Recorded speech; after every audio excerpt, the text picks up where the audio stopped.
ప్రభునామాన అందరికీ వందనాలండి. ఈరోజు మనము చేతివ్రాసుతో పరిశుద్ధ గ్రంథాన్ని రాసినటువంటి సత్యవేదం గారు ఇంటికి వచ్చామండి. అమ్మగారితో ఇప్పుడు మీకు మాట్లాడిస్తాం. ప్రజెంట్ అయితే మీరు రాసినటువంటి బైబిల్ మీకు చూపించడం జరుగుతుంది. వారు సొంతంగా చేతివ్రాసుతో 420 రోజులు కష్టపడి రాశారు. ఇప్పుడు వారితో కూడా మనం కొన్ని మాటలు మాట్లాడదాం. అమ్మా వందనాలు. ప్రభునామాన మిమ్మల్ని చూడటం ఈరోజు ఎలా మరి మరణాత దేవుని నామాలు వందనాలమ్మా.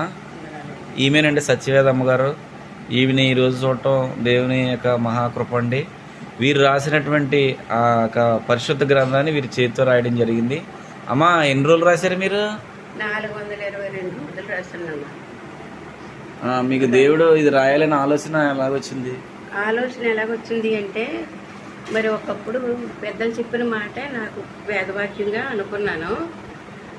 ఒకప్పుడు బైబిల్ బ్యాన్ చేస్తారని, ప్రభుత్వం వాళ్ళు చదవనివ్వరని, బైహార్ట్ చేసిన చాప్టర్స్ చదువుకోవాలని, మ్యాన్ స్క్రిప్ట్ ఒకటి రాసుకుని ఉంచుకుంటే ప్రతి ఇంట్లో కూడా బాగుంటుందని చెప్పి దైవజనులు దేవదాసయ్య గారు చెప్పారని విన్నాను. విన్నప్పుడు నాకు అనిపించింది అనమాట, నేను కూడా ఇలాగా రాసుకుంటే మంచిది అనేసి. అలా అనుకుని నేను ఏం చేశానంటే, బైబిల్లో మనకి 47 లైన్లు ఉంటాయండి ప్రతి పేజీకి కూడాను. ఇలాగా ప్రతి పేజీకి లైన్లు ఉంటాయండి. ఇలాగా ఈ లైన్లు 47 లైన్లు వస్తాయండి పేజీకి. అంటే స్టార్టింగ్ కాకుండా మామూలు మధ్యలో ఉన్నటువంటి పేజీలు 47 లైన్లు ఉంటాయండి. నేను ఒక కాగితం మీద రాసుకుని ఆ లైన్లు వేసుకుని ఇదినండి స్టార్టింగ్ ఆది కాండము. చూసారండి, వీరి యొక్క అక్షరాలు నిజంగా పెద్దవారైనప్పుడు కూడా అంటే బిగినింగ్ ఎండింగ్ ప్రతి పేజీకి కూడా, ప్రతి పార్ట్కి కూడాను.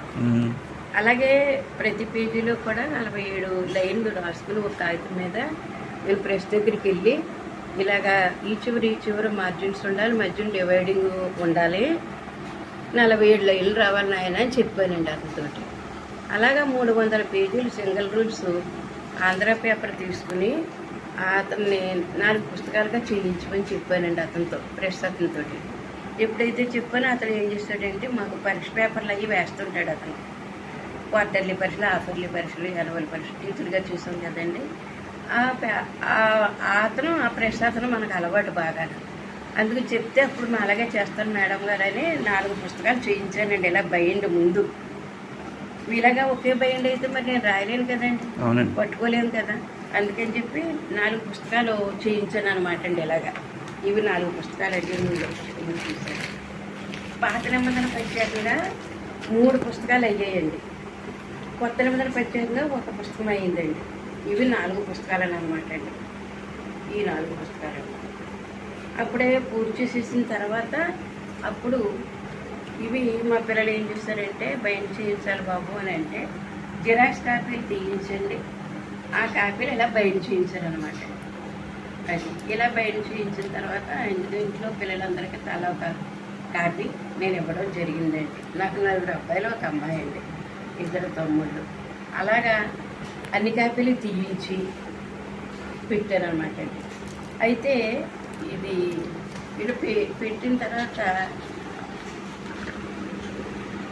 కొన్ని పేర్లు కూడా దేవుడు తెలియజేస్తాడండి. ప్రథమ చూడండి, ఫస్ట్ మొదలెట్టింది ఇదేనండి. ఫస్ట్ ఇది నేను రాసిన బైబిల్ ఎలాగుందో యాస్టీస్గా అలా రాశాను అనమాట అండి.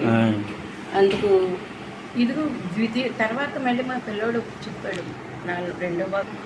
అమ్మగారు ఫస్ట్ ఇలాగా జిరాక్స్లతో రాసి మొదటి నెంబర్ 1 ఉంటుంది, ఇది 4th.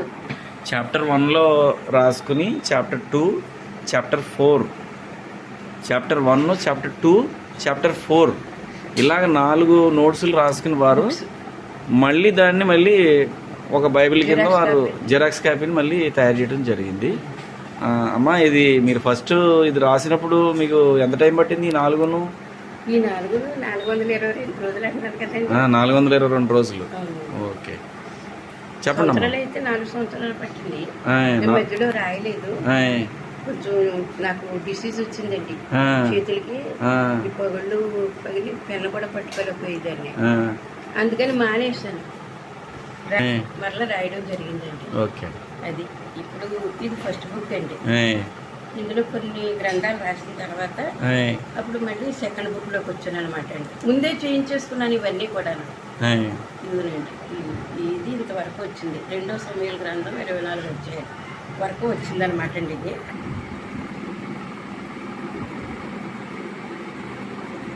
సరేండి.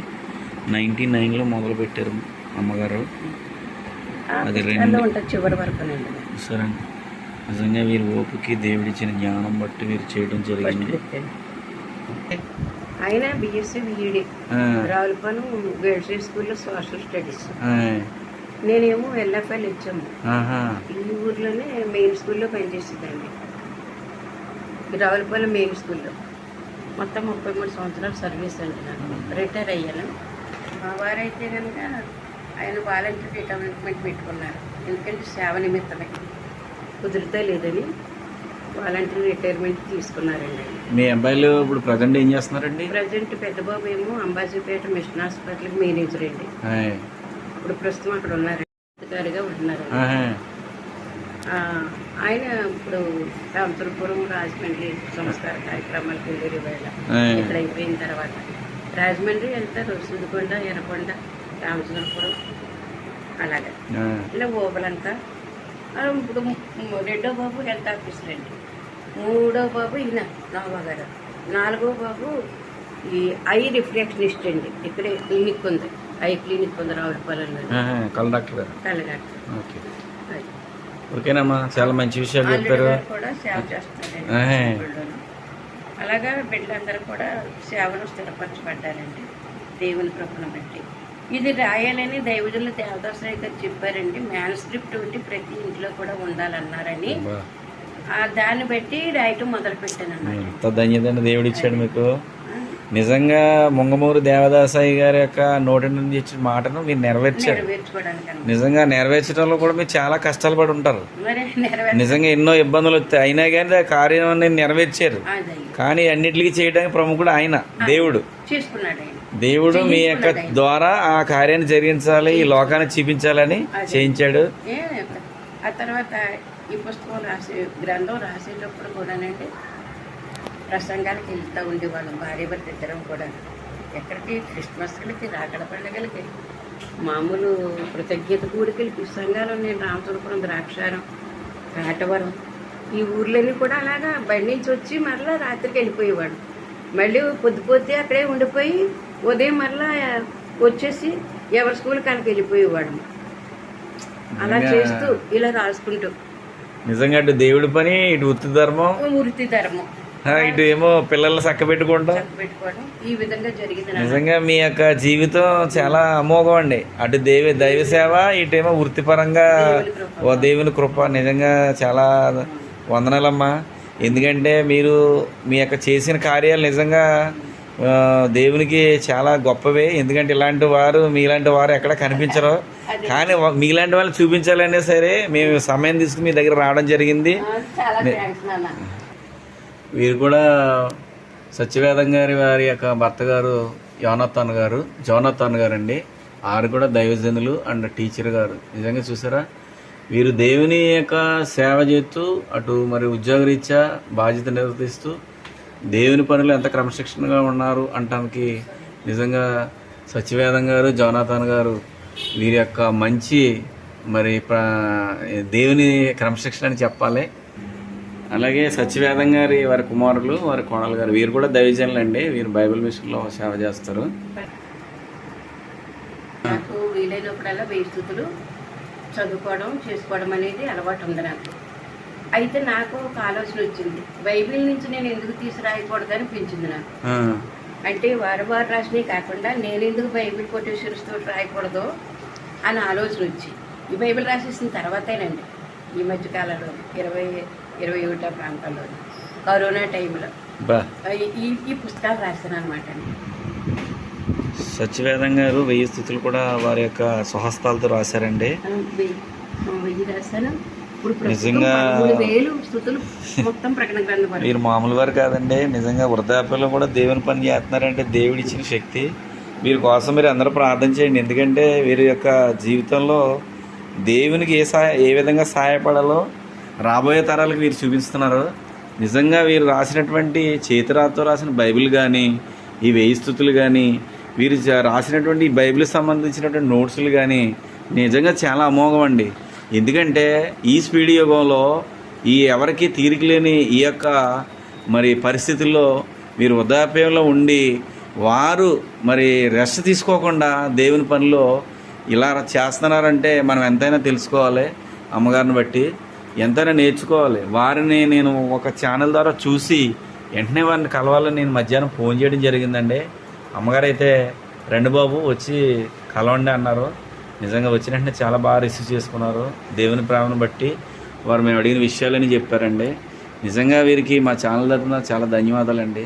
ఎందుకంటే వీరి యొక్క మరి దేవునికి వీరికి ఉన్నటువంటి ఆ యొక్క అనుభూతి, ఎప్పుడైతే దేవుని యొక్క వాక్యాన్ని నెరవేర్చాలి అనేటువంటి ఆలోచనలో వీరు ఆ వాక్యాన్ని అంతటి నెవరవేసుకుంటూ వారి చేతి రాతో రాస్తున్నారు చూసారా, అది చాలా అమోఘం అండి. నిజంగా అమ్మగారు చెప్పినటువంటి ప్రార్థనా జీవితం సామాన్యమైనది కాదు. వారు ధ్యానం చేస్తూ దేవుని యొక్క మరి పిలుపు మేరకు ఈ బైబిల్ రాయడం జరిగింది. దైవజనులు బైబిల్ మిషన్ వ్యవస్థాపకులు మొంగమూరి దేవదాసాయి గారు చెప్పినటువంటి మరి ఆ సూత్రాల్లో అమ్మగారు ఈ బైబిల్ రాయడం జరిగింది. ఇలాంటి వారిని మనం దర్శించడం ఎంతో మనకు భాగ్యం. అమ్మగారి కోసం ప్రార్థన చేయండి. ఇంకా మరిన్ని మరి ఇలాంటి పుస్తకాలు రాయాలని బైబిల్ యొక్క పరిశుద్ధ గ్రంథం రాశారు. మరి రాబోయే తరాలకి అమ్మగారు మంచి స్ఫూర్తిగా నిలవాలని మరి మనసారా ప్రార్థిస్తూ మీ శేఖర్ దుడ్డు పట్ల.